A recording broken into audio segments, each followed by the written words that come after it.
Aquino III was proclaimed the next president of the Philippines amid joyous celebrations on June 9, but he struck a somber tone as he warned the nation is in crisis. The 50-year-old bachelor achieved one of the most emphatic election victories in the Southeast Asian nation's history last month after promising to tackle the endemic graft and pervasive poverty that have long afflicted the country.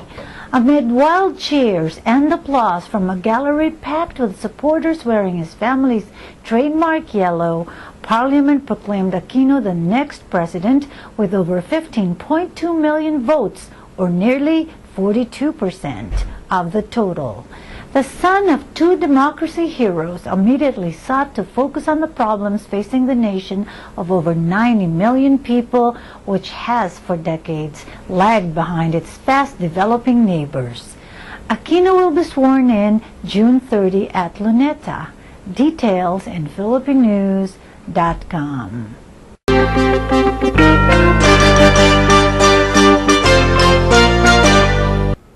Former United States Vice President Al Gore was in Manila recently to demand more decisive action from world leaders on climate change.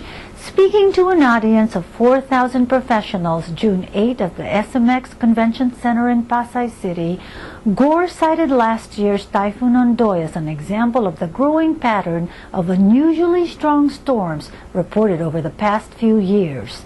He said a recent report from the National Oceanic and Atmospheric Administration showed that the months between January and April 2010 have seen the warmest combined global land and ocean surface temperatures on record. His hour-long talk, entitled Facing the Inconvenient Truth, was designed for the Asian context and contained compelling scientific evidence of global warming impacts. philippinews.com has the hard facts presented by the recently separated Oscar and Nobel-winning environmentalist.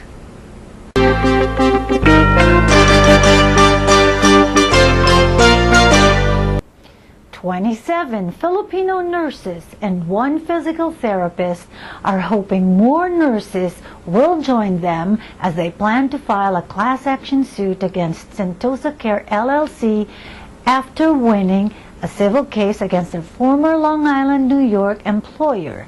New York Supreme Court Judge Stephen A. Bucaria denied Sentosa Care's motion for summary judgment for breach of contract against the healthcare workers who resigned in early 2006, claiming it was Sentosa that committed multiple breaches of contract. The May 20 ruling gives them an opportunity to be heard in a trial. Judge Bucaria also ruled it was illegal for the former workers to pay Sentosa to terminate their contract.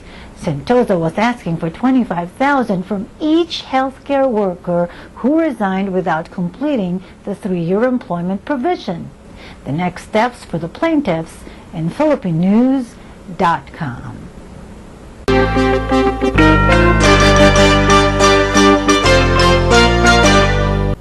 30-year-old Joanna Truitt will make sure her 2-year-old son Max Matuti gets to spend Father's Day with his dad, even if the get-together is virtual.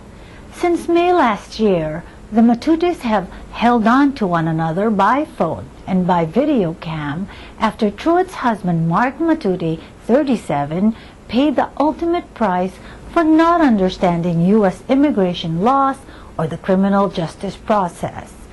For signing forms he did not fully comprehend, Matuti has been separated from his wife and son and deported to the Philippines, where he was born, but which he knows little about, though his late father's brother, Mike Arroyo, was for 9 years the country's first gentleman, being husband to President Gloria Macapagal Arroyo.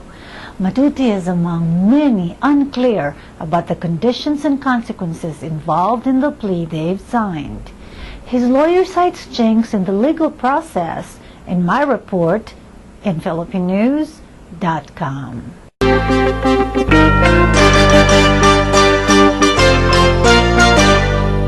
June is the month we celebrate the year's graduates. We invite everyone to celebrate your friends and family's academic achievements by emailing a JPEG file photo and a short narrative highlighting the graduate's high school, college, or postgraduate studies. Include the degree earned as well as the name of the school and the name of the graduate's parents. This week, we join the families of Mark Anthony Saavedra of Johns Hopkins University in Baltimore, Sierra Pena of Mater Dei High School in Santa Ana, California, Mark Wilson of the University of Texas in Austin, and Morgan Jones of O'Connell College Preparatory Academy in Galveston, Texas, in celebrating their success. Highlights of their studies in philippinews.com, and congratulations!